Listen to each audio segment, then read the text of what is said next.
If you have not followed his Triple H horse racing podcast, you're missing out. It's one of the best podcasts in the country.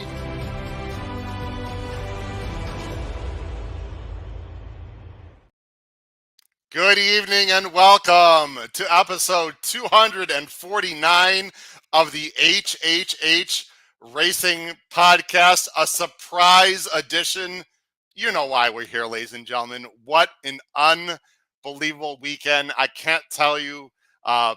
It was just fantastic, and I cannot wait to tell you all about it. We've got special guests tonight. We're going to give you the deep dive on what happened, and of course, the star of the show, the man of the hour, will be right here on the podcast in just a moment before I introduce a few other people. We're not going to talk a lot about all the preps and all the sponsorships and all the promos, because this night is solely about one person in general. But very quickly, of course, you can follow me on Twitter on the bottom of the screen there on my scroll at HKravitz, and then email hkravitzhorse@gmail.com. Please make sure you hit that subscribe button over there. Support the channel. We're over 2,000. How about that?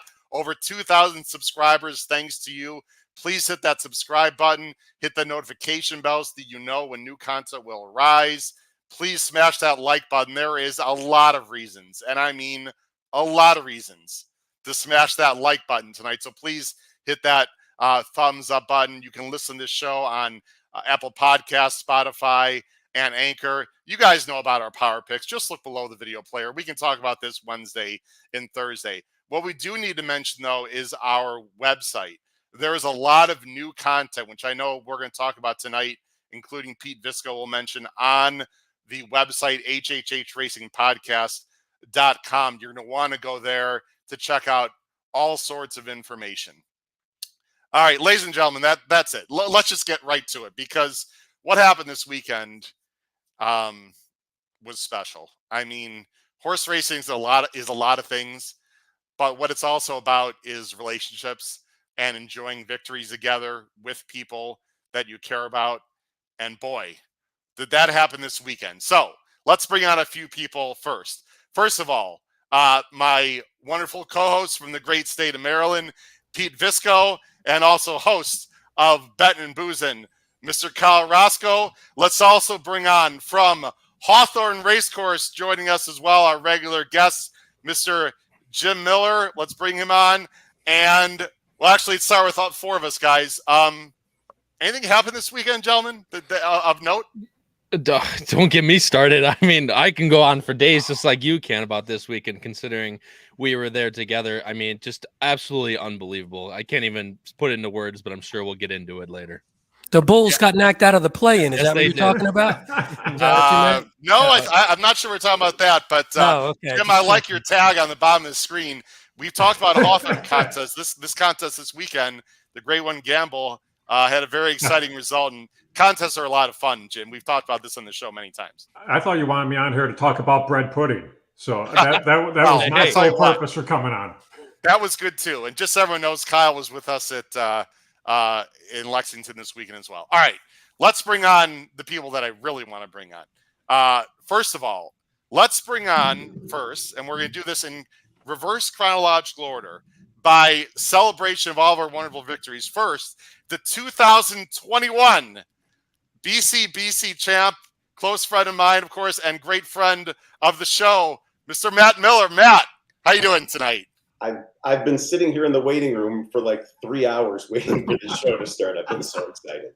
I can't believe the weekend everybody had. This was amazing. It's amazing. And Matt, what I'd like you to do is to introduce the 2022 BC champion. And let's not give this gentleman short shrift. He finished an incredible second in the Grade 1 Gamble. Please introduce the next person to pop up, Matt. So I want to add on to the accolades a little bit. Having talked strategy with Drew and knowing his thinking, the guy literally put up a winning total and is about to he's about to introduce someone. It's absolutely nuts what happened. I mean, he hit his goal, Paul hit his. So the next year's Breeders' Cup Betting Challenge champion, and now immediate runner-up in the next major live money event out there, Drew Coatney. Bring him on. Hey, what a warm welcome. Hey, look, Drew, congratulations. Big props for Drew Cody out there. Give him a hand. Hold on, we got to get my beverages for Drew. Drew, thanks for coming on tonight. I know you're busy with family and everything. He's turning into by the way, guys, he's turning into the new MIG with all the food that he's putting out there on Twitter. Very impressed with the cooking, Drew. But let's just get right to it. Unbelievable finish for you. You have to be very proud of yourself for this weekend.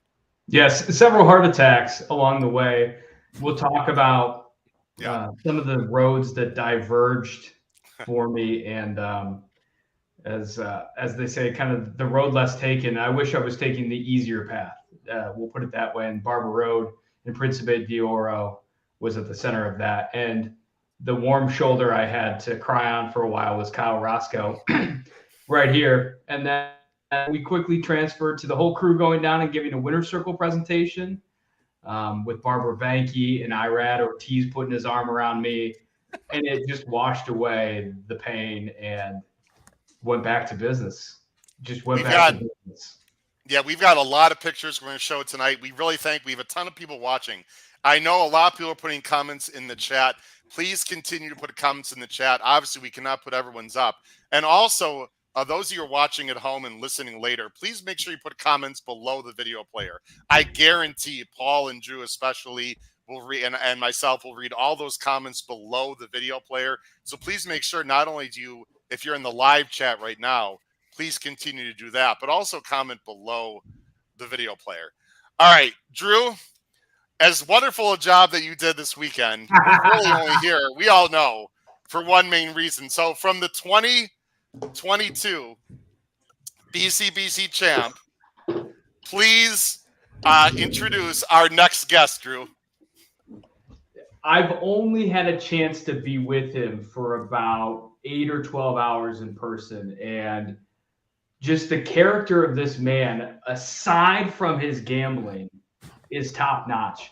And then he comes out and comes over the top at a 25x starting bankroll target score is unheard of. My hats are off to this man. Paul, get on here. The grade 1 gambling champion, Paul Halloran. Everyone, round of applause. Get your drinks on, everyone. Drinks up for Paul Halloran, the 2023 grade 1 gamble champion. Cheers, Paul. Man, Paul Halloran, Congrats. my friend, how you doing tonight? I'm doing great. As I said before we came on, I still checking the leaderboard every morning, and it hasn't changed. I'll probably through Friday, and then maybe we'll move on. But so far, so good. Everything's going well so far. Man, we've got to bring up some comments. We have so many comments. Penn State Scott, congrats to Paul. You and Jay Wright can talk about your championships, so congrats. Nick Feldman, big fan of the show. Congratulations. Michael Austin is here. Congratulations to him. Tom Espinoza. Tom's been a little bit quiet about his Golden State Warriors, by the way, on Twitter, if you've noticed. But Tom said, Paul, you are the man. That winning wager was awesome. Was that the plan all along? How are your nerves being all in on a maiden race, which I'm not sure that's exactly true, but allowance. It was an allowance. We'll talk about that. Paul, any thoughts for this wonderful, wonderful lady, Christine Reyes? Can't wait to see the man of the hour. There he is, Christine. Thanks for watching, Christine. And I'm getting undue pressure from Mr. Miller, who believes he's gaining on her for favorite status. And I did tell him he has made up ground. So Christine is not resting on her laurels. Jim Pilar's shout out to Paul, couldn't be happier, and also shout out to Drew from Jim Pilar's on the amazing run that you had. Drew, could not happen to better people. I could not agree more. Roshan is here. Look, all the great people are here. We got a lot to talk about. Paul, it feels a little awkward to have you on the bottom of the screen. But that's sort of the way when we bring on people late. We got David Barista. You guys can see the chat yourselves. Jim, let's go to you first because I know you're a little bit shorter on time than everyone else. So it's not easy to win contests. There were 290, I think, is it 290 is the exact number? 292, I believe. 292, excuse me. 292 people in this contest, Jim. It was a $3,500 entry fee. It is not easy to win big time contests, as you well know, Jim, with the Hawthorne contests that happen quite frequently. Here's the thing that I love about contests. You're playing a bankroll and you have to go in not only with a plan, but you have to go in with a goal and then the ability to adjust. So that's the thing. Like, I know I'm talking to Matt Miller, and Matt, I've heard some great stories about you where you basically say you have to take a stance at some places, and sometimes it's all in and it works out great, or you're just done. So, Paul, I guess my question to you is going to be this. Going into the contest, $3,500 bankroll, was there a number you were shooting for? And then did you have to adjust throughout the course of the contest to make that determination of, okay, here's what I'm going for to win, and I'm taking these stances? And was there any adjustments late to say, okay, maybe I back off or I go more aggressively? Well, it was a $2,500 bankroll, Jim. $1,000 went to the prize pool, and the goal was, I think, the common thinking was about 35 to 37,000. I did not have to adjust much, other than I ended up the one big double I wanted to play at the end. I ended up betting more on than the original plan because I had it available to me. The original thinking was that double might pay about $8, $9, and maybe have like an $8,000 double. But the bankroll, fortunately, after hitting the double within in the Lexington, I had a little more, so I went a little heavier than scheduled. So we're going to get I don't want to interrupt anyone. We're going to get into the contest play, Jim, in the second half of the show, but I do appreciate your question. Kyle, I want to go to you next because you were part of the weekend with us. And Paul, we're going to involve you right now. Actually, Kyle, before we get to you, Paul, please tell everyone, because this is, if I'd read about this like in the newspaper or, whatever online, and I didn't know who Paul Halloran was, this is one of the coolest stories of all time. Paul, please explain to everyone, you were not in Lexington to play the grade one gamble. And I'm going to go through Saturday morning in details with everyone out there, because you and I were very much together during a big part of the weekend. But let's forget about Saturday morning for a second. Why were you down in Lexington this weekend in the first place? Well, as I think I've mentioned, I first hinted and mentioned in the show, I am working on a book on the Cody Dorman / Cody's Wish story. I started in January, have met with the Dormans virtually many, many times. The purpose of, and there he is. There's our guy. And that's the highlight of the weekend right there, folks. And I know if anyone doubts that, looking at my contest total, trust me, that was the highlight of the weekend. But so anyway, I knew I needed to make a trip down to meet them in person at some point. And they live a half hour from Lexington. And I certainly was going to make the trip while Keeneland was running. So just happened to pick this weekend, actually gave them two options. I was either going to go down there the end of last week or the end of this week. Fortunately, this week didn't work for them. So, that was the primary reason for the trip. I got off the plane in Cincinnati on Thursday and went directly from the airport to Cincinnati Children's Hospital, where Cody has been treated since he was 6 months old. I spent an hour with his genetics doctor, who's an extremely busy guy who was gracious enough to give me an hour, and then moved on to Lexington and covered a lot of non-gambling ground while I was in Lexington. In fact, Saturday was the only day that I was at Keeneland start to finish. I was there for like 3 races Thursday, 4 or 5 Friday, and like 4 on Sunday. But I was there for all 11 on Saturday, happy to report. Well, and let's not bury the lead. Friday, you saw this horse, Paul. That's my guy, Catholic Boy. Yes, I did. I did take advantage of a few connections and reached out to our good friend Walker Hancock Howard, who we've had on the show at Claiborne, the historic Claiborne Farm, and asked if I could meet my probably second favorite horse of all time. And this was really meeting Cody was the highlight, and winning the contest was number 2. And meeting my all-time favorite horse, Curlin, right there in the photo at Hillendale Farm. And you can get an idea of the craftsmanship and how Hillendale Farm is built by looking at the background. But, yeah, Friday morning, I was able to meet those two guys as well, which was a big, big thrill for me. I mean, the weekend alone, Friday. I mean, it would have been plenty for you, right? I mean, it would have been great. Yeah, well, and then I left there and went to John Bell Farm and talked to Michael Banahan, who's Godolphin's pretty much runs their American division, and Dan Pride, who's very high up in the Godolphin chain in the U.S. About obviously about their role in the Cody's Wish story. So yeah, it was not all play, but but the play was fun. Well, let's get to Saturday, and Kyle and Pete. We're gonna get everyone involved here, guys. So there's a lot of people obviously that need to chime in. Kyle, very briefly, before we get into Saturday, the weather Friday and Saturday was absolutely spectacular, and the racing was really good too the entire weekend.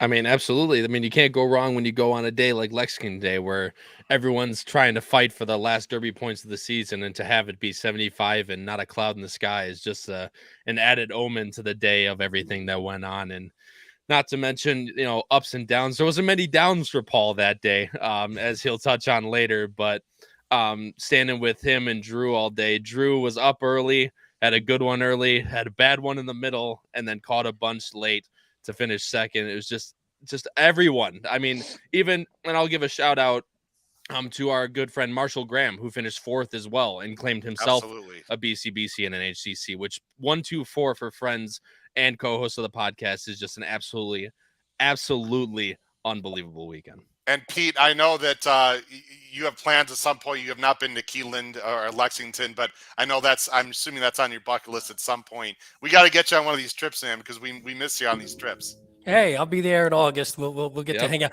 Hey, Paul, this was for you. I dusted off the Suffolk Down shirt just in your honor today. That was a definite. Had to do that. Yeah, it was funny. I was on the phone with Paul right after him. He was waiting for the leaderboard to be posted. So we were talking, and all I heard in the background was screaming. And then I was like, all right, hang up and go. And I mean, I he couldn't have clicked that phone quicker. I was like, go celebrate, man. Just go get drunk, do whatever you need to do, spend some money, do everything. All right. Now let's set the stage for Saturday. Okay. So Paul, you and I, you were nice enough to pick me up at the hotel, and we spent the entire morning, several hours together, way before the races and the contest. So let's set the stage. One of the highlights for me, of course, on the trip, and for you as well, was this right here that I got to bring up on screen. There's our boy.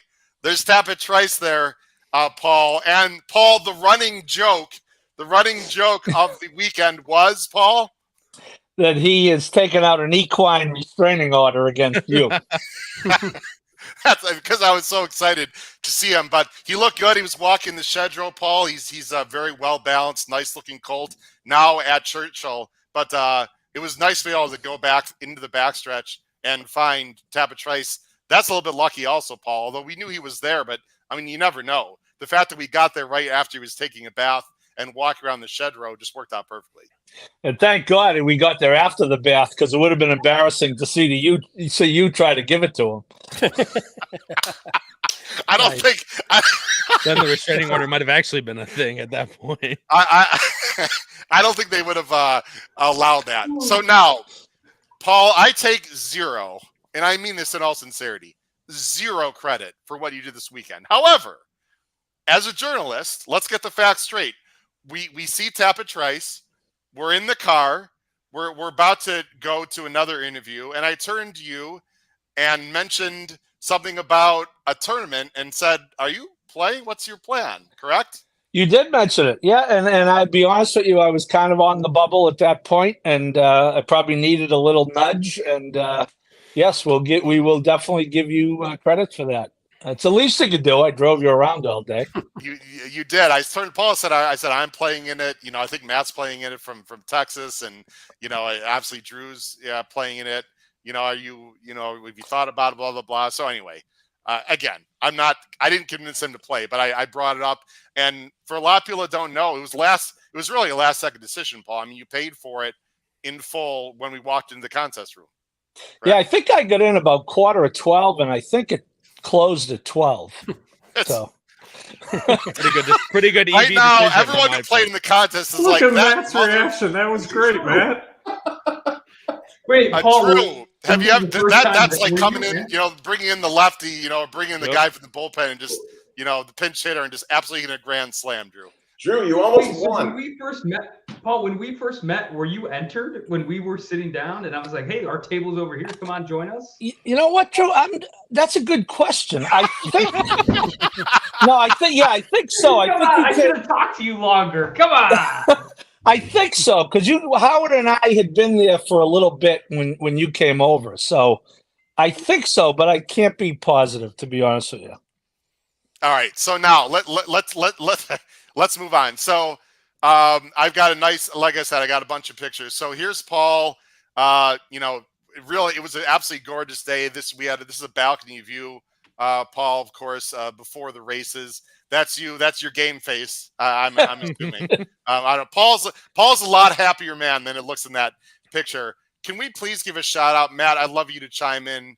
Anyone else can chime in. Can we please give a shout out to Jim Goodman, who not only runs a great tournament all the time, but this particular tournament was run spectacularly and took care of everyone. Matt, Drew, Paul, Kyle, anyone, please chime in on Jim Goodman. Yeah, I mean, it's impressive the number of people that walk away from Keeneland Racecourse bragging that they got treated like royalty.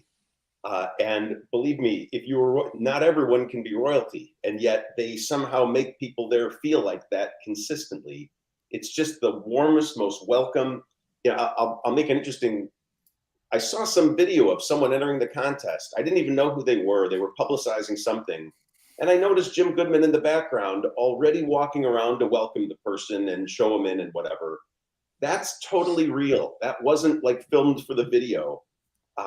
It couldn't feel any more personal or special. So Drew gets it. Now Paul gets it. To win something there, it's like it's like a double. I mean, it's crazy. It's the absolute heart and soul of horse racing. Yeah, he owed me nothing and wanted to repay horse players in the Breeders' Cup victory that we had, and got to bring about 10 of us down, including a 15-year-old named Hudson. I'll omit his last name for anonymity's sake, but he got to be in the winner's circle at Keeneland for the first time, and we got to give out a trophy presentation on behalf. You want to talk about the no names to your left and right in this picture? Right.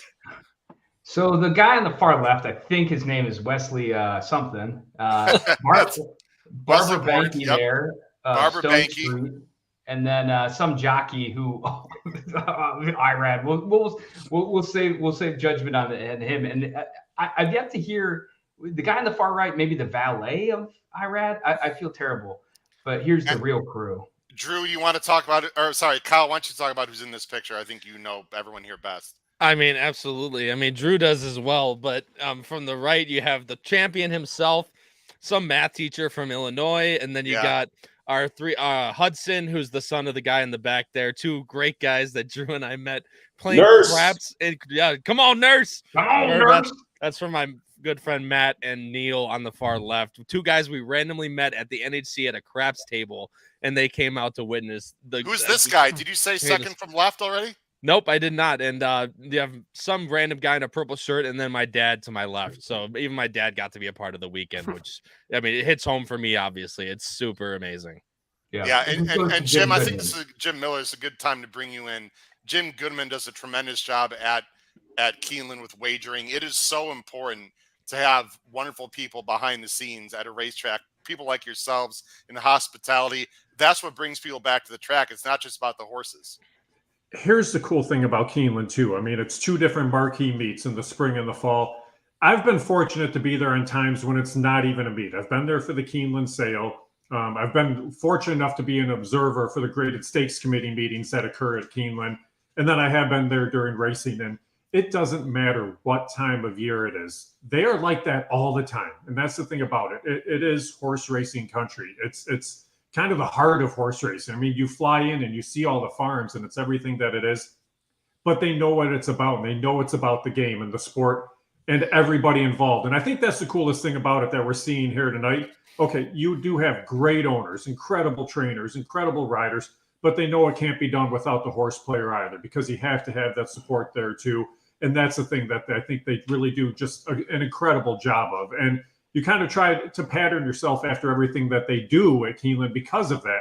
But you see, I mean, the way they set up the contest, just the hospitality overall, and they want to make you feel welcome. So it is. It's very cool. It's awesome seeing their winner's circle picture because it is something that is incredibly important to a lot of people, and to have that ability to do so is just kind of an awesome gesture that they did to you guys as well.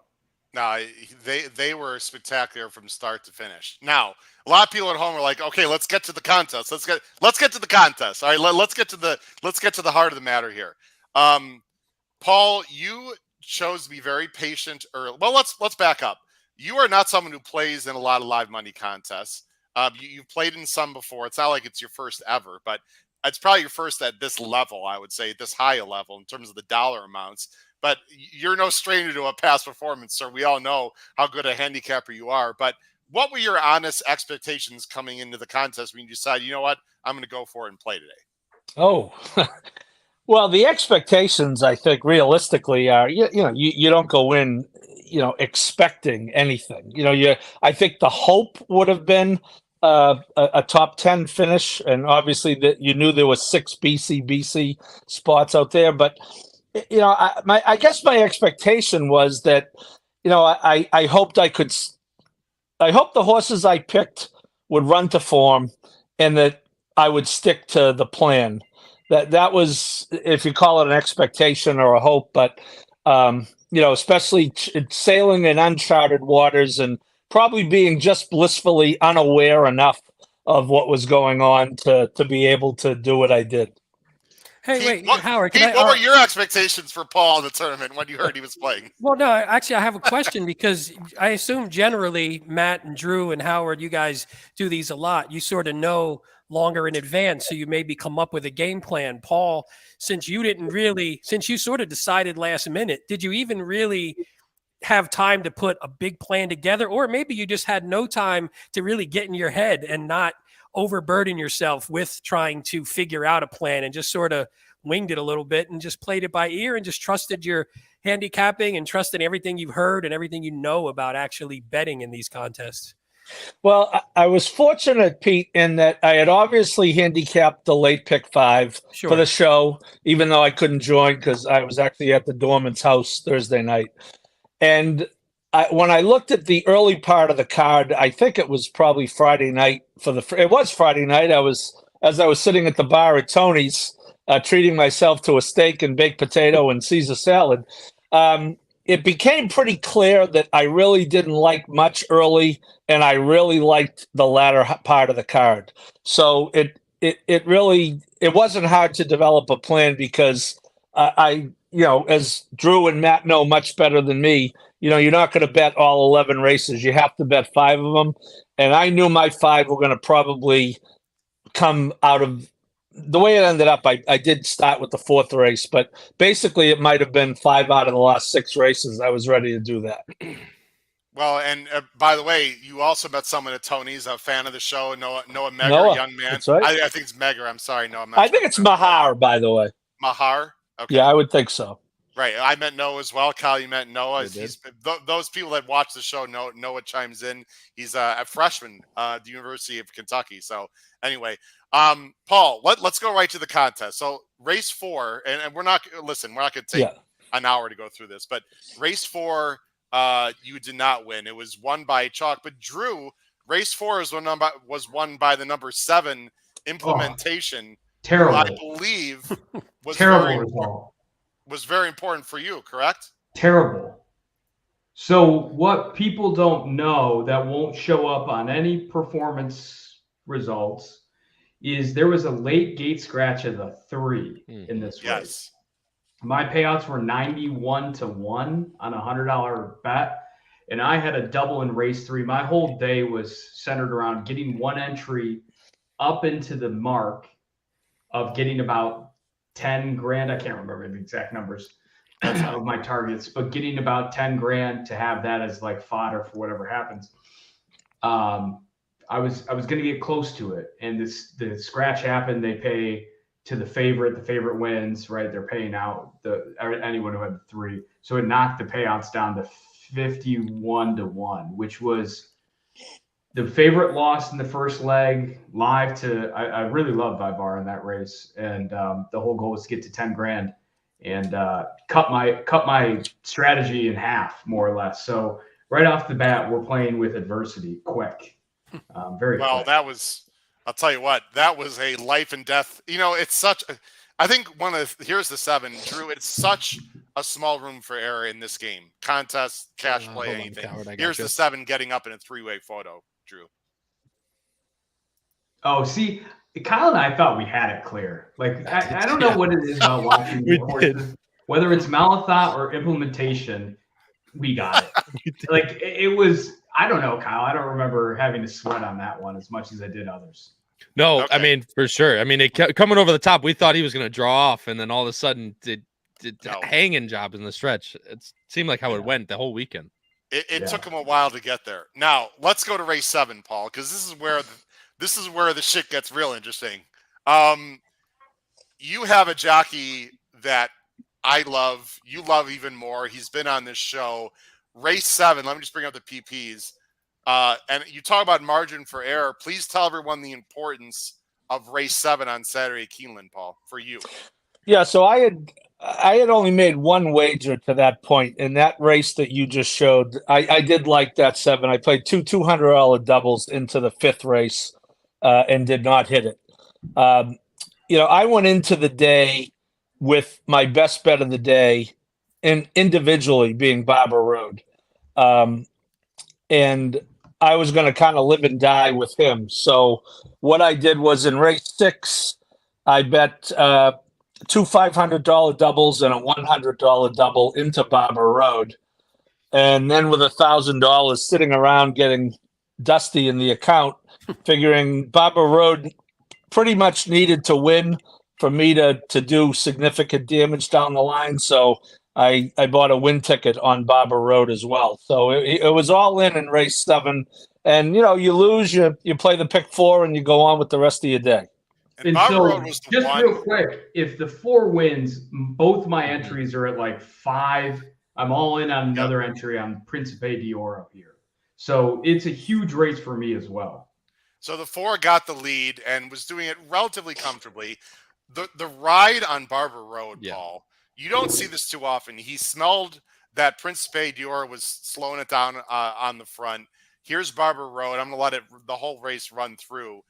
Raylu realized they were slowing it down, comes in between horses, Jim Miller. This was just an incredible ride, and uses his horse, but he had to get into a position that ended up getting him the win. Paul, can you describe your thoughts as you were watching the race from this point forward?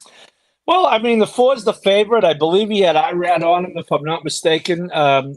He's going to be tough, but I thought I was a good shaper. I mean, the way Barber Road ran last year, he was a big closer. The reason I loved him is that Raylu had ridden him similar to this in the last race and gotten him close. Now, I know from here it's going to be a head and head all the way to the wire, and I probably got a 50-50 shot. And, Irad's going to do probably what Irad has to do to win.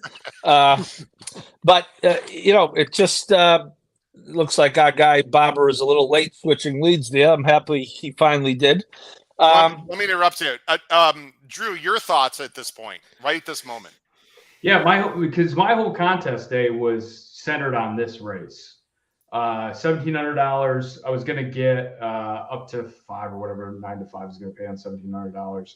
And the sky was the limit, right? From here on out, because Paul and I hadn't talked about picks, but we sure as heck had very similar picks. And my whole goal was to put 15,000-ish into the in Italian into Tarabi and figure out a way to get live to that. Turns out I probably would have switched that up a little bit. So this is my whole day. I thought right there at the 8th bowl, I was clear. Like, it felt great because that early move took some energy, and the fact that Barber Road kept running. Paul, we'll go back to you. Yeah, I mean, again, it's right here. I'm feeling pretty good, but it's you look, it's a neck. The two races I had to have on the day, they were both a neck margin. So I guess it means I can't piss and moan about photos for a couple of weeks at least. although we'll probably find a way to do that, Paul. I don't know if anyone cares to know, but I did play in the contest, and I picked Barbara Road on the show. We talked about this horse. He just had find ways to lose, and I was going to press up hard with Barbara Road in the contest, but I'll be honest, I just didn't have the guts to do it. I just didn't want to do it in that spot. When he won, I was ecstatic for Paul. I was disappointed for Drew. They were standing, by the way, those of you at home, they were standing literally 20 feet away from each other. I don't think they knew. I'm pretty sure they didn't know at all what each other had. But Paul was very quiet, guys, like the entire contest until the last race, which we'll talk about. But to their credits, they had no idea what they were really betting. And Drew, you and Kyle were a little more animated throughout the day than Paul was. I didn't even know Paul was playing into the contest until he sequestered himself to our annex table and was all business. I was like, I think something will brew. So Paul was at a completely separate table most of the day. I was sort of going between the main table, so to speak, and where Paul was sitting. Real quick, Kyle, we got to give a shout out to Matt Gum. Where was his initial one? Let me go to his initial. Again, Kyle, tell everyone very quickly, Roscoe, about Matt Gum and how you guys met. I mean, Drew, it's unbelievable, really, is what it is. We were at the NHC, which was the trip in March for all of us. And we're sitting there and we're sitting in the contest room, and Drew looks at me and he's like, let's go play craps. And we're like, I love craps. It's my favorite casino game. And I'm like, hell yeah, let's fucking go. Let's go. And then we go to the craps table, and there's these two guys, the guys with Southern accents across the table from us. And it turns out to be Matt Gum and his friend Neil, who I mentioned earlier. And we just hit it off. We hit it off as in we made them multiple thousands of dollars, and we made hundreds of dollars. Drew and his friends made a thousand and some other as well. Just an unbelievable day. And obviously you could see there, Drew Hudson is his son. So big shout out. What's up, Hudson? Well. Thanks for joining us, man. That was a great weekend. Absolutely. Look at the young Drew Coatney picture. Wow. That's my 21st birthday, actually. That was 15 years ago. Let's have Matt Miller and Jim Miller chime in very quickly before we end the contest story. Marco Lou has a question. The contest was literally blind because nobody had any idea who was betting on what and what kind of wager and the amount. So Matt and Jim, Marco's obviously not too experienced with contests. You want to further expound on his comment, Matt Miller? Yeah, there was a temporary problem with the leaderboard. I'm not sure exactly what the nature was, but it was temporarily overstating everyone's totals. I mean, those of us with experience in this were looking at these numbers saying this isn't possible. Like, everyone is just crushing this right now. And they corrected that pretty quickly. So there was a brief period in time. Look, it actually underscores the importance of having a plan. And we've talked about it before, how little the leaderboard matters in the middle of the tournament. I wouldn't have even known there was a problem. It didn't matter, really, especially once Jim said the numbers are too high. He basically said everything's normal. We'll get the numbers fixed in a second, but you can basically all go back to your original plans, is essentially what he was saying. Those people without much of a plan, I'm sure this left them, for a little while feeling like they were driving blind. But, those that knew where they were driving to all along, this was a non-event. Jim Miller, I think this is a great time. You can comment on that, but also talk about what's happening in June at Hawthorne and how the Hawthorne contests differ from the Grade 1 Gamble and many others, which is just win, play, show, exacta, try, and double. Well, and that's the first thing that I wanted to ask is, okay, for the contests like this, and for Drew and Paul especially, does it go by name for the contest players, or are you assigned a number? So do you know who's in the contest? That was Kyle, by the way, for the record. I'm like, who the hell's touching buttons? Sorry, Jim. Button. Go ahead. Yeah. So it goes by name. Okay, so you know who's in the contest. So Drew and Paul can be standing 20 feet away, but are going to know that they're competing in the contest, because some contests will only list by a number. So that's one of the things where if you are laying low and you do have a plan, that's something that can be important. Like you mentioned, contest format is very important. I mean, you look at the NHC, that's a certain setup. You look at some of these other contests which allow win, play, show, and maybe a couple wagers. A lot of our Hawthorne contests, we open it up not only to any racetrack, but we open it up to any racetrack, any wager at the racetrack, and it's a live bankroll, and you keep that bankroll. So you have to adjust the way that you play accordingly. So that's one of the things where it's interesting listening to kind of how you're going in on certain horses, or for Paul, especially attacking daily doubles and that, because you have to find where your value is going to come. And if it's tying a couple of races together, that's what I find the most interesting, because you may be able to put a string of winners together, but if the value is coming in the doubles, especially, or the multi-race wagers, that's really where you hit in the end. The next race was the Giants Causeway. Drew and Paul, did you have any? This was a what at least, and Pete, feel free to interject. We thought this was a completely cluster F, wide open turf sprint, and ended up winning the favorite. Wesley Ward won Twilight Gleaming, who's also this was the presentation that Drew gave after the race to the winner, who I believe she didn't break a track record, but she broke the stakes record. Paul and or Drew, did this race mean anything for either one of you? It did for me. After the Barber Road win, that put me about 10,500. So money-wise, I was in good shape. And I had played 3 races, but I knew I really didn't want any part of the Lexington if I didn't have to, as far as playing it individually. And, at that point, there were only 4 races to go. So I knew I was going to play the Italian double. So that was one. So I did like Twilight Gleaming a lot. Actually, the only real mistake I made Saturday, I played very little outside of the contest. The 12 was my reverse tri-key horse here, Howard. And I would have, if I were paying attention to my own betting, I would have had a $1 try, 10, 12 all, 10 all 12 for $16.50, but I'm not going to complain. But, it was just that kind of day, Howard. And I can see, looking at the race like that, I don't know if it's because of Wesley. I thought the 10 was rock solid in that race, and he's the only horse I played. I played 4 doubles into the Lexington, 2 big ones, relatively big ones. I spent $1,000 of the 10, knowing that I wanted to have, again, hopefully that 8 or 9 target to bet the Italian double. And Drew, you sat out the turf sprint. Am I correct about that? Yeah. So my bankroll was 5,100. I did get a minimum out of the way. I think I can't remember how I got there. I'll have to go back. I haven't seen the pit plays fully published. But let me jump in for a second and just seize on something that Paul said. You were literally listening to him, weighting his opinions. And, this is someone with 10 grand in the contest with plenty of ammo to do whatever he wanted. And it was $1,000 because of his lack of confidence in the next race. So he was able to create a nice little situation of getting some leverage into that race with a double. He was alive, I think you said, to 4 horses, Paul. So you were still able to spread, but one of your 2 big ones hit. And you made a nice sum of money off of just, I know this is crazy to talk this way, but in the contest, it was a medium-sized bet. And yet you didn't really need more than that. And so you just got out of that what you needed. That was, in my opinion, that was one of your most impressive moves of the whole thing.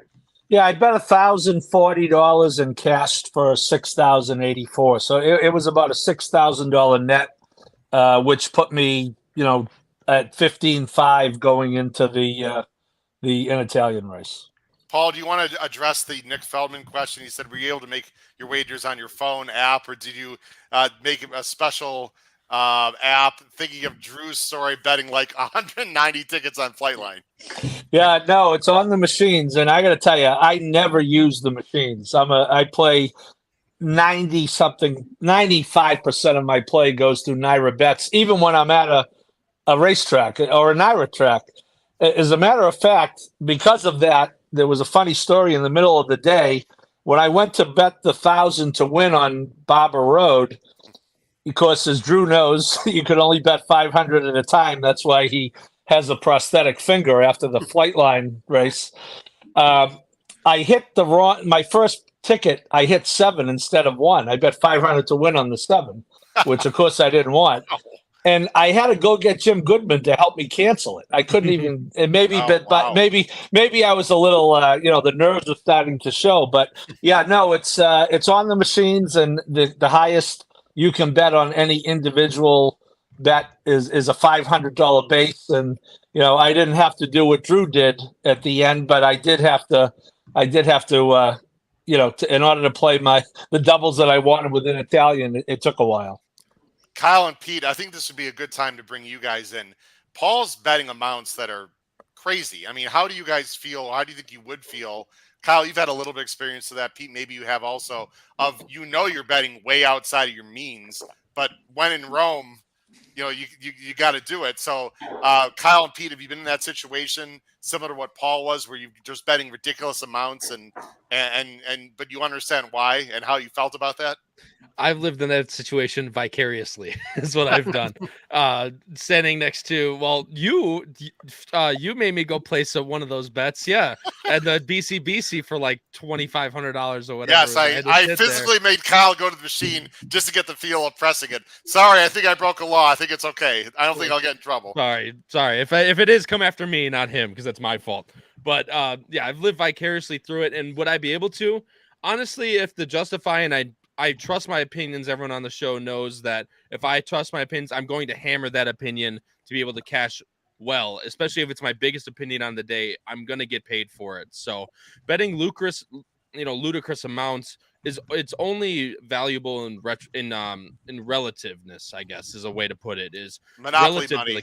Feldman's explaining it. Exactly. And relative to the contest where, Drew, yeah. I can let you touch on this as well, Drew, but I touched on the Breeders' Cup betting challenge was that massive bet that he made on Flightline for almost $100,000. It was justified as, it's what he bet in the contest to turn Flightline from a 2-5 shot to a 5-1 shot. And you can justify it in many different ways, but betting monopoly money is, so to speak, but to really hammer that opinion home as, to turn one of the best horses we've seen in a couple decades into a 5-1 shot. I mean, Pete, we all try to stay disciplined, but sometimes you got to do what you got to do, right, Pete? Well, and Matt, I think even Matt, I listening to you on the podcast maybe last week or whatever that I listened to it last week, I should say. Yeah. And I think you even talked about that, whereas like you can't, and Drew talked about it after the BCBC when he came on the show, you can't think of it as real money at that point, or else you wouldn't be able to do it. So you almost have to just say, you know what, my goal isn't to win, even though it's a crap load of money. This wasn't my goal. My goal is to win it. If your goal is to not win and just walk away with a nice bankroll, sure, you don't have to do that. But if your goal is to win the thing, right, Matt? I mean, I assume that's sort of your philosophy in these things. So, Howard, you can cut me off if I start talking too much, but I will. Absolutely. I mean, you paid $1,000 of your contest entry to get access to this prize pool. You are wasting your $1,000 if you are unwilling to act on seizing that prize pool when it's time. And without being nasty or rude or anything, you can still go, and I know you're going to get to this, Howard, you can still go to this leaderboard. You can still click on each person's name, and you can see exactly what they did in the last race. Do not make me say anything mean or unkind about anyone. You all can go do this and have a good time on your own, making your own judgments. But I am telling you, look at what these people did. They have no idea what they're doing.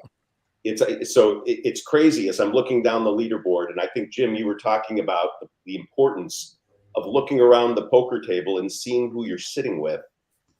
We saw in this tournament some of the most incredible arrogance, hubris, playing your own cards without looking around the table. I mean, there were mistakes up and down that leaderboard at the end. People seeming to have no concept of what it means to be in one of these tournaments and how accessible that prize money was. I'll finish in a second. I want to talk about Marshall. As I'm looking at that leaderboard and you go down the list, the guy took whatever it was, 4,000. It doesn't seem like a particularly impressive total at that stage, yet calculates a simple value bet. It was a bet on Tarabi to win. And next thing you know, the guy's in fourth place. I mean, he takes a 4,000 on a 5-2 shot and turns it into, what does that look like? $27,000, $37,000, $40,000. These are the kinds of people you're playing with. And so your little $200 exactas and your $50 this and spreading to that, you don't understand how just hit it. And even a simple win bet at that point without a huge balance would have been good enough. Yeah, in no other context am I betting $45,000 on 2 horses to win that are up there to get a yield of just over 4 to 5 to get to a target that gets me to flight line at 100. I think that's the harder bet to make than the flight line bet, frankly. Yeah. Well, we'll get to the... Sorry, I was going to say, hey, Kyle, weren't you pissed off the whole time? I mean, the whole day was full of chalk. You would have killed all these people if you were in the contest, right? I mean, this was your day in a nutshell. Hey, man, I had a decent day by myself. I would hope but so. I mean, it's chalk all the way through. It's fantastic. The largest win mutual of the pick 5, I believe, was Tarabi. I would have double checked. Mm-hmm. Was it Tarabi or was it? Yeah, there were 3 5 to 2s. There were 3 5 to 2s. 54. Yeah, it was actually. I think it was Twilight Gleaming. I'm double checking. The late pick 6, the highest. There was 3 5 to 2s and 3 horses that were under 5 to 2. Twilight Gleaming at $7.54 was the highest mutual of the last 5. So let's get on to the races, and we'll talk about the last race and then end it. First Mission. Can I top myself at least once tonight? My play of the day. I know he didn't pay much, but my play of the day on the power picks. I loved First Mission. We talked about it on the show in the Lexington. Paul and Drew, you guys are sort of the star of the show. What did First Mission do for either one of you guys in the Lexington, if anything at all? Heart attack? Yeah. I had a $400 double. I was alive to 4 doubles. I had the 5, 6, 8, and 11. The best number was the 6, but this First Mission was the second best. So he did just fine for me. It turned $1,000 into $6,000 with him winning, and this is a really good move Let's go for back a even farther, Howard. second-time starter. Here's Irad being Irad. What are you talking about, Paul? You can't come over 5 paths and try to intimidate a horse? I'll tell you what, though. Good for he didn't intimidate my guy Louie, who had a very good day as well. So I have a story on this race. I turned away from the screen at the top, around the middle point of the turn. Okay. And I turned around and we were watching. If anyone knows Keeneland, 4th floor, there's a balcony outside the Phoenix room, and then there's a Kentucky room and one other room that's over there. And the nice ladies there, I kind of collapse, get on my hand, like, gosh, that stinks. And I hear people yelling, come on, get off this rail, First Mission. And I look through the glass windows in the other TV. This nice lady, Eleanor, who was holding the door for everyone, she worked there, kind of looked at me like, is that your horse running up the rail? It's like, yes, it is. Oh, my gosh. And I watched every race from there on out through that glass door at the top of the stretch next to Eleanor. This was my I feel the need to just at least say what I did, just so to be transparent. I have nothing to brag about. I zeroed out in the tournament. This was the beginning of the end of my all in. I went all in First Mission to With the Moonlight.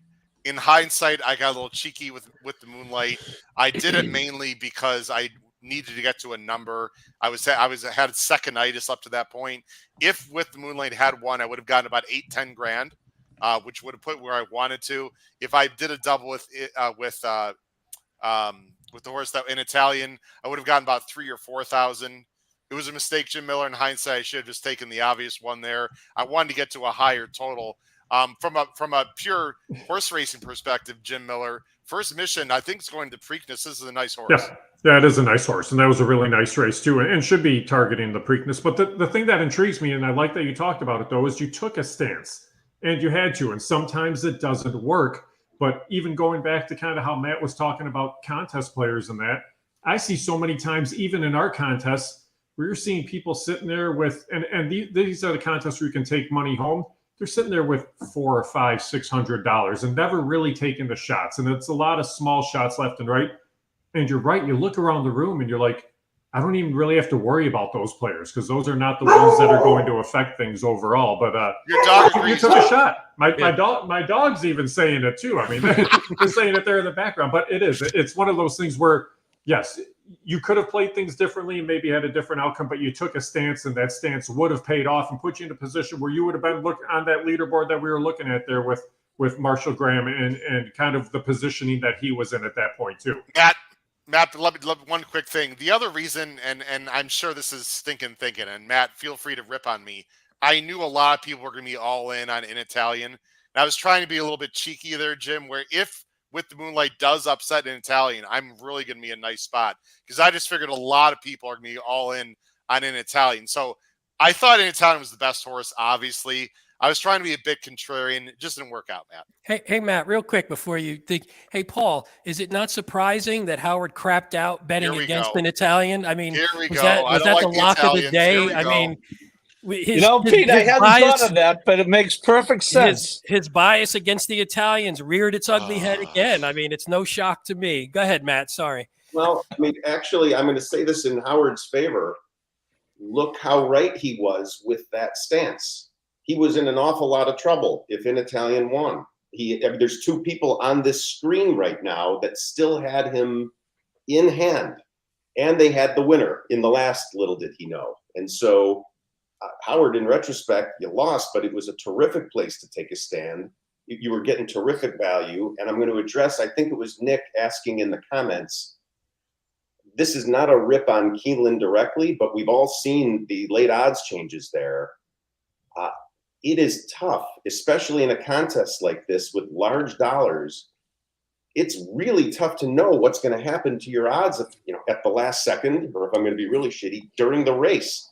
And so it kind of forces you to really have an opinion and really look at what you're seeing and have your own value line. Paul, you said it before. I don't remember what your dollar number was, but you had a sense of what you thought that double would pay and should pay. And if you're looking up at the probables and seeing that number or something north, you hit it. And you're getting actually leverage and value in these doubles. I think if you go back and look at all the doubles Paul played, and I did look at them, I think he ended up technically getting an overlay every single one of them except the last. Yeah. And that was because of his $10,000 bet. And exactly. That's fine. I mean, you can account for that. And you can actually go back and figure out what would happen if you did something different. But at the end of the day, you could have just as easily, for those that are scared of doubles and locking in, if he had played a win bet on an Italian, it turns out he would have made slightly more than he expected. I think we were guessing 3-5, 1-2, something like that. But how willing would someone have been to risk that on Tarabi? I mean, you could have easily pictured those odds going from 5-2 to 8-5 during the race, and now you're stuck. And yeah, there's a little bit of risk to being locked in, but Paul was locked into the number he wanted. And so if you're getting the number you need, that's all that really matters.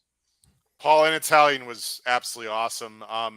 It was a loose lead. We're not gonna go through the whole race, but obviously that was huge for you and it's huge for Drew as well, correct? Yeah. So I had $15,599 to be exact. I bet somehow I left the 99 sitting there, but I took care of that in the last race just for shits and giggles. But I saw that. That's awesome. And by the way, Paul, we talked about the $99 because you never know, Matt. I mean, right. It's not. Yeah, I wasn't going to use it. I wasn't going to use it to buy you a beer, so I figured I'd bet it in the last race. Look at how many people on the leaderboard, by the way. And I'm not kidding. You're not going to believe it when I'm telling you this. Go click on the names when you can go to the live leaderboard.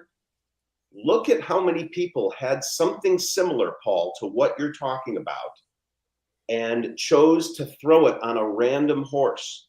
There are some really sad stories in this top 15 or so of people that literally finished their betting. They had $250. And instead of putting that on the same horse, they're like, oh, I'll just try some other random combo.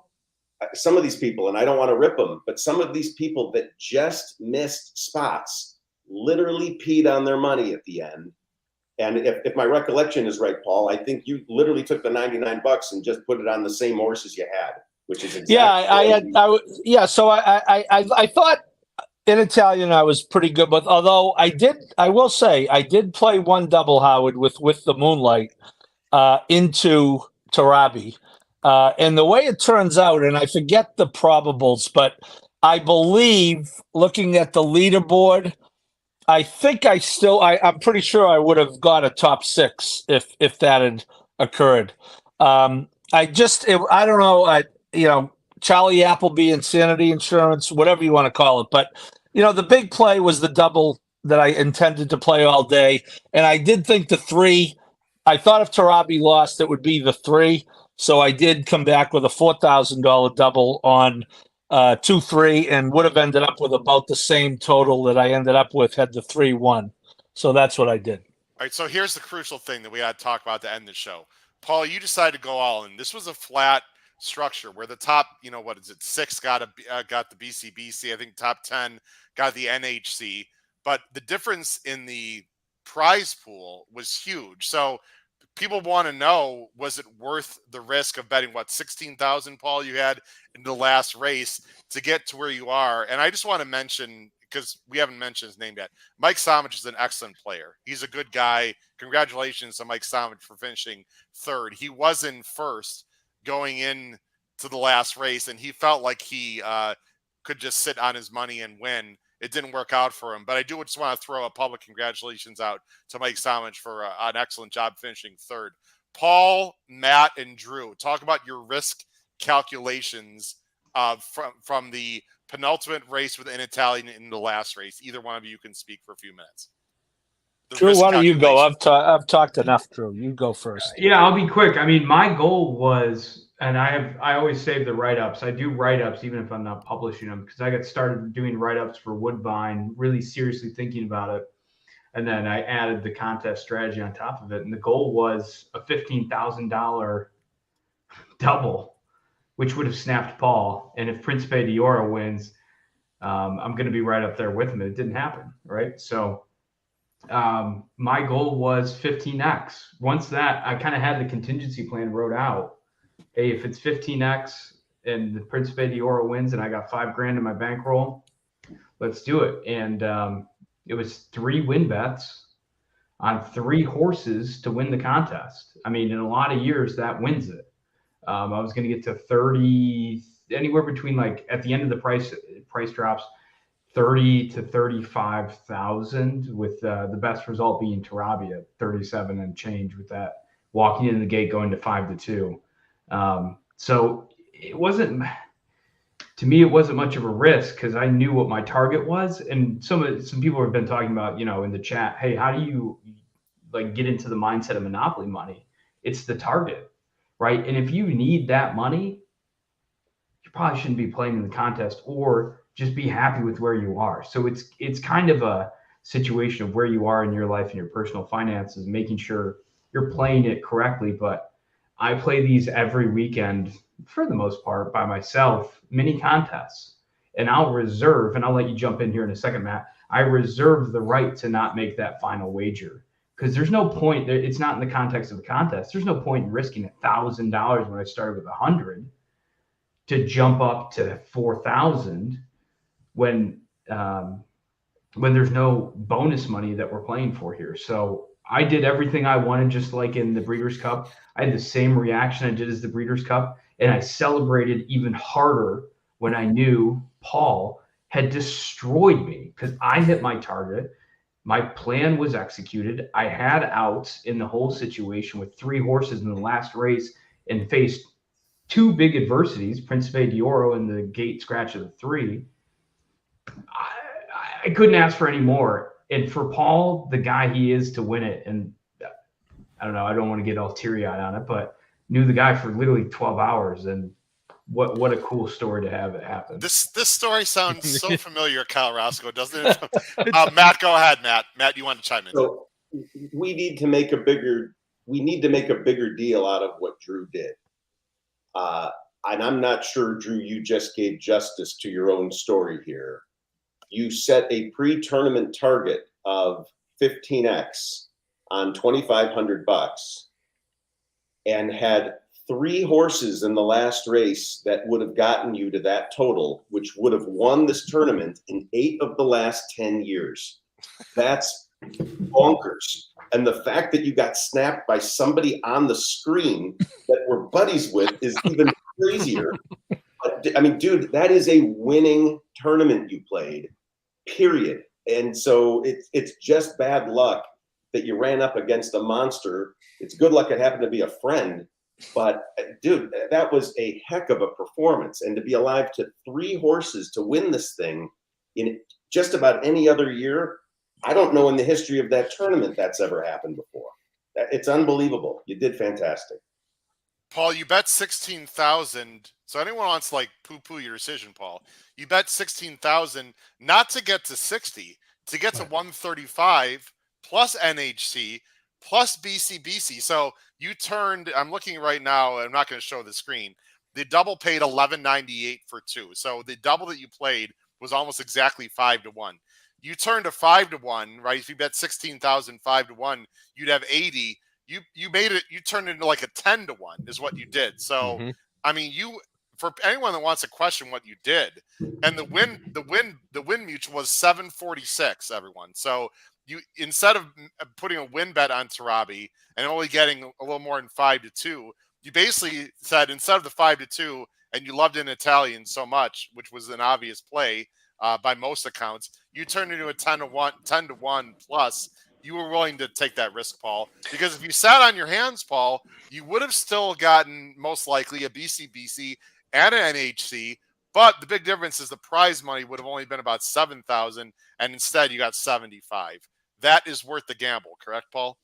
Yeah, for me, there were a few factors. One was to stick to the plan. I mean, I coached a long time, and I lost a real big game one time by not sticking to the plan. So I'm a big stick to the plan guy. 2 is, in Italian was fairly obvious, as you said. But, the last race is a 12-horse race, an allowance race. It's, it's not, it was a good race, but it wasn't exactly the easiest race in the world. No. And, from early in the week, I really liked Tarabi. So, it was as easy as it can be to bet a $10,000 double. It was easy for me to fire it because I wasn't just doing it. I have to bet an $8,000 double to get to 35,000. I really liked that horse in the last race. And, for better or worse, Mike Somich was on his own podcast saying he didn't like the last race, which is one of the reasons he sat. And, we could debate how good an idea that was and what he did or didn't do. But the reasons where it was easy for me is I really liked the 12, and going in, that double was going to be my play. And, frankly, not having a lot of any experience betting at those numbers, but a lot of experience betting in that stratosphere, I was half joking when I say I was blissfully unaware, but I wasn't looking at it like losing $15,000. I was looking at losing $3,500 because I didn't pay $15,000 to get into the contest. So, and the other thing is, the Monopoly money, it is a good analogy because, you're not walking up to the window with a pile of $100 bills. You go into a machine, you put your card in, touching a few numbers. And is this the last race? Oh boy, this got sketchy. Paul, your thoughts. Here's to Robbie battling with the 4. Here's the long shot, the 1. And again, I just want to say Paul was pretty much quiet, guys, the entire time, the entire day. I was next to Paul for many of the races. I was standing right next to him, and it was right about this point, Paul, where I think I heard your voice for the first time. Is that right? Paul, yeah, I gave a couple of finger snaps for my guy Louis here. Don't hit play. Don't hit play yet. Where did you watch this at, Paul? Oh, sorry. I was the TV right above that table, Drew. I didn't go anywhere. Howard asked me about 37 times where I was going to watch the race. And finally I said, that was the other thing that was odd about the day. And, I typically get pretty animated during the races. I was stupidly calm, and I did not get caught up in watching. And what Drew did, I have done 10 million times. Hit a race, watch the next one from there. I just kind of all day, wherever I ended up. So for the last race, I ended up at the TV closest to where I spent the majority of the day. And I did give a few finger snaps right about this point for my guy, Louis Saez, who fortunately had just enough. right about there, I was getting very, very nervous for you, Paul. Right about there, but Robbie held on. I have to ask the typical journalistic question right here, Paul. Your thoughts the minute Robbie crossed the wire. Well, honestly, I did think I would win because I knew the total I was going to get to.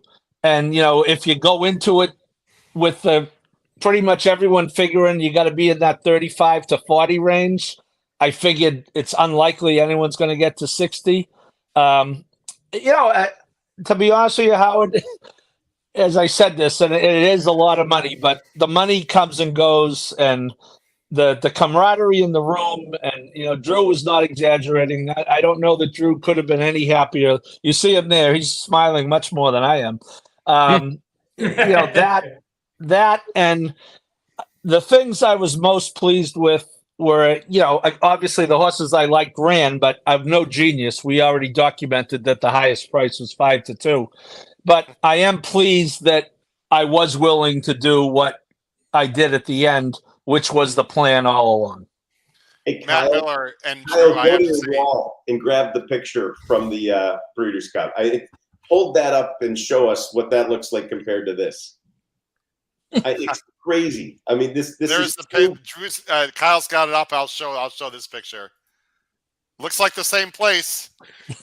Pretty damn similar. That's crazy. Matt, I don't know what it's about Keeneland, but I mean, I'm almost brought to tears. Magical place. It just the chance of that, Jim Miller, of this happening. I don't want to say Paul was an unlikely winner because he's an excellent handicapper. You go right ahead. You go right ahead and say it. But just the story of him not even going to be playing and really down there for the Cody's Wish book, which we all can't wait for that to come out, hopefully later in 2023 or whenever it comes out. Jim, just the story was just spectacular. I mean, the story's spectacular. To me, the fact that you can understand that you can get to a number when nothing but 5-2 shots or less are winning races means if you have the proper plan and work it into the proper value, that's what I'm finding really cool too. You took $2,500, nothing paid higher than 5-2 to win, and you turned it into 60. That's what's incredible. And you did. You had to stick to a plan to do it and hit a mark. Drew had an incredible day too. That's a massive, massive, massive number by sticking to that. And so many times everybody's saying, I have to have the 20-1 shot, the 30-1 shot. No, you don't need cap horses. You just need the right horses and the right plan to do so. So kudos to you. You know what? You're doing a great job with Cody's Wish and the whole story and that and everything about it. But good people get rewarded with good things. You're a good guy. You're doing a great job. And it's awesome that you get rewarded with having this contest victory too. Thank you, Jim. Let's end with this, guys. Pete Visco, very quickly. Talk about where people can find a lot of information about the contest. I have the website up, Pete. Yeah, if you go to our website, hhracingpodcast.com, very uncomplicated, go to the articles section there. And if you scroll down a bit, so there was a great article written by Tom Law, who, Paul, you're a little bit affiliated with. So yes. Paul writes for This Is Horse Racing and the Saratoga Special. And there was a beautiful article from Tom there where you can get to it. And then as you go down a bit, you could click on that. And as you go down, you could actually see Paul's other accolades this year. It's been quite the year. His Eclipse Award stuff. We see, Howard's Poultry finish, which we don't even count anymore on the show. We'll skip that. You will skip that one. And then if you go down, you could actually see some of the articles that Paul has written about Cody's Wish. So just go to our website, go to the articles section, and you could see some of Paul's works, and you could see some of the stuff written by and about him, which is all fantastic. Drew and Matt, I'm going to let you. Well, actually, let me ask Paul one question, and then Paul, what are you doing with the money? How much money? How much was it total? And what's your plans? I got home. Apparently, my wife has some ideas that she's going to have to be talked down off of. But Matt Miller and Drew Coney, I think, know the feeling. I have not given it a minute's worth of thought, to be very honest with you.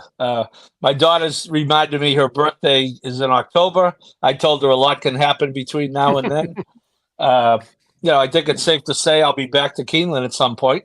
In fact, I'm going to go back to Keeneland in October for Make-A-Wish Day, which was in 2018, the original day that Cody was introduced to, at that time, a 5-month-old foal who was not named at that point and would eventually be named for him, Cody's Wish. So, yes, There there he is.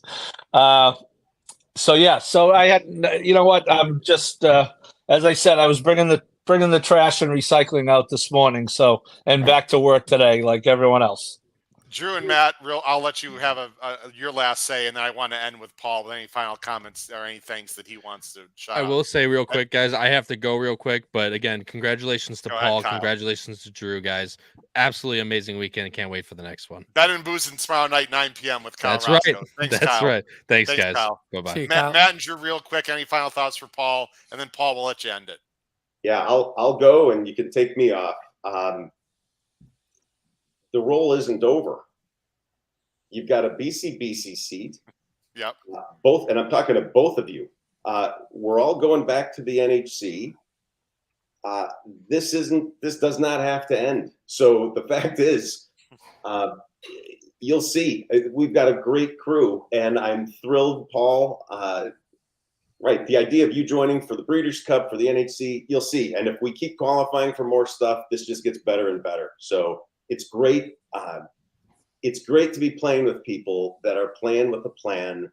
We've got a good methodology here, and obviously it's working pretty well, but it's up to the individual to execute on it. And these guys were just unbelievable this weekend. So whoever's saying, salute and whatever, hats off, all that, they did an incredible job. Nice job, guys. Thanks. Drew, final thoughts for Paul? Congratulations, and it's repeatable. I mean, it's the Breeders' Cup, and now it's a Grade 1 gamble. I'm excited to see where our roads cross again, and I hope I get the better of you. I'll always remember sitting, because I squat a lot if I'm really stressed and thinking about something. And I was thinking at this last race, what do I bet? And you're like, well, I can tell you. I was like, no, that is against not the rules, but because I want to figure this out. And we had so much fun together trying to figure each other out. It was like this awesome game of chess between two master chessmen, and this is your first big one playing. And I can't wait to duel off against you at the Breeders' Cup or the next one. So. Well, I will say to all you on the screen, the big dog ain't going anywhere. I have not won a major yet. I finished second in a major and had some other real nice scores. Guys, I'm coming after everyone. I will go to my grave trying to win one of these big things, but I couldn't be more happier for both of you. Paul, I'm going to let you, unless Pete or Jim, unless you guys have anything you want to add. No. Okay. So, Paul, I'm going to let you close out the show. We tomorrow night we've Bettin Boozin, and then we're on Thursday night getting after it with the at 8 p.m. Eastern with the Keeneland Pick 5. But Paul, my friend, congratulations, man. I love Thank you. We're also happy Thanks. for you. Any final thoughts for the viewers, listeners, or anyone on the screen? No, I just appreciate, obviously the phone started blowing up afterwards Saturday, and, Twitter. And, I will say that the key to this whole thing was over the years, I have been able to listen. I have listened to many interviews with Matt after his wins, and Brad and Drew after we had Drew on. And, the theme from the top players was always the same. Come up with a goal and try to get there, and, basically, have the whats to take some shots if you have to. And that's really what came into play on Saturday. Is that was more than in the back of my mind, in the front of my mind. And it was just one of those days. It was one of those days that I was joking on the phone. I don't know if it was I said it to many people, so you had to have heard it, Matt. As Trotter says in Let It Ride, I'm having a very good day. And it was just that kind of day. Everything he touched turned to gold. And I really, the decisions were good. And so many times we all come home from the track saying, geez, my handicapping was pretty good today, but my decision making sucked. And Saturday was kind of the opposite. But I appreciate all the support and people who were there, like you, Howard, and and Kyle. Drew really was, I think Drew was certainly the happiest guy ever to finish second. And he was really genuinely, when he told me he was happy that I won it, I knew he was being genuine, and it means so much. Well said, Paul. We really congratulate you and look forward to a lot more great scores. So once again, big round of applause, another beverage, whatever. The 2023 Grade 1 Gamble Tournament Champion, Paul Halloran. Paul, congratulations, man. Many more wonderful successes for you. For Kyle Roscoe, Pete Visco, Jim Miller, Matt Miller, Drew Coatney, and the Grade 1 Gamble winner, 2023, Paul Halloran. This has been your host, Howard Kravitz, episode 249 of the HHH Racing Podcast. Please join us tomorrow night, Bettin, Boozin, 9 p.m. Eastern, and our flagship show with the champ and Pete Visco and myself, Thursday night, 8 p.m. Eastern. Take care, everyone. Thank you, guys. Night. Thank you. Congrats, Paul.